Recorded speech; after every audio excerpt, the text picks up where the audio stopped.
Assalamualaikum warahmatullahi wabarakatuh. Perkenalkan, nama saya Feti Fatima dari MN22J di Universitas Buana Perjuangan, Prodi Manajemen. Di sini saya akan mempresentasikan tentang studi kelayakan bisnis saya yang bernama Puding Pop.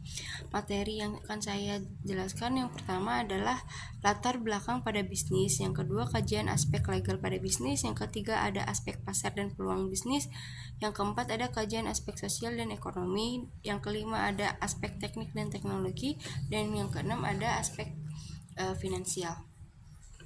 Di sini ada latar belakang. Bisnis pada puding adalah kegiatan usaha yang berfokus pada produksi, pemasaran, dan penjualan produk puding sebagai cemilan atau hidangan penutup. Puding merupakan makanan berbasis gelatin, susu, atau agar-agar yang memiliki tekstur yang lembut dan manis, serta dapat dikreasikan dalam berbagai bentuk varian rasa, bentuk, atau penyajian. Bisnis puding juga dapat dijalankan dalam berbagai skala, mulai dari bisnis kecil rumah hingga bisnis besar dengan distribusi yang luas. Dengan kreativitas, inovasi, dan strategi yang tepat, bisnis puding memiliki potensi untuk tumbuh menjadi usaha yang menguntungkan dan berkelanjutan. Yang kedua, ini ada kajian aspek legal. Di sini itu identitas perusahaan ini, nama perusahaannya itu CV Puding Pop. Merek dagangnya itu ada Puding Pop, jenis usahanya itu perdagangan, kegiatan usahanya itu memproduksi puding hingga memproduksi hidangan puding karamel khas Jepang. Di sini ada aspek legal. Aspek legalnya itu nama usahanya CV Puding Pop, bentuk usahanya itu perseorangan, dan permodalannya itu sekitar 900 juta. Tantangan yang dihadapi pembisnis itu adalah bisnis puding selalu memiliki tantangan tersendiri karena bisnis kuliner memiliki pesaing yang ketat karena seiringnya tren dan banyaknya pesaing yang mulai berinovasi terhadap bisnis kuliner. Kemudian ada tantangan daya tahan produk. Puding memiliki waktu yang sangat singkat, jika tidak laku semua akan berisiko basi. Dan yang kemudian ada aspek pasar dan peluang bisnis. Di sini itu ada aspek pasarnya itu kita hitung itu rata-rata per harinya itu sekitar 14.200 dibagi 7 hari itu sekitar 2.028 orang per hari yang datang, dan jumlah potensi pelanggan potensialnya itu ada di sekitar 1.014 orang. Nah, dan jumlah pesaingnya itu kisaran 50% pesaing dan 50% calon pelanggan.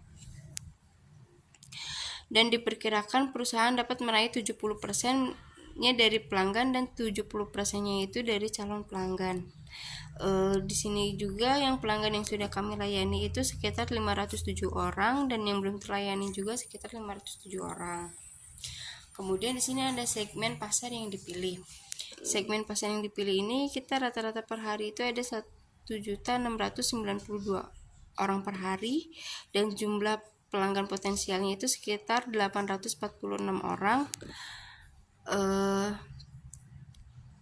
Perkiraan jumlah pelanggan sisa yang dapat dilayani itu sekitar 70%. Maka per hari peluang pendapatannya itu sekitar 7.400.000 per hari. Kemudian di sini ada harga puding. Penentuan harga pada puding ini berdasarkan biaya-biaya yang dikeluarkan serta disesuaikan pula dengan tingkat kemampuan rata-rata konsumen yang menjadi target pasar, sehingga harganya terjangkau oleh semua kalangan masyarakat.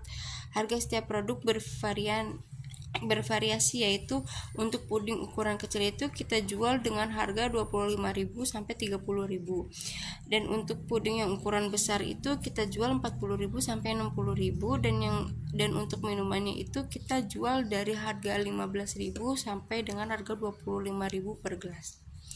Di sini ada pemanfaatan teknologi dalam pemasaran. Teknologi telah mengubah landscape pemasaran secara drastis. Dari yang awalnya berfokus pada iklan cetak dan televisi, kini pemasaran semakin bergeser pada ranah digital.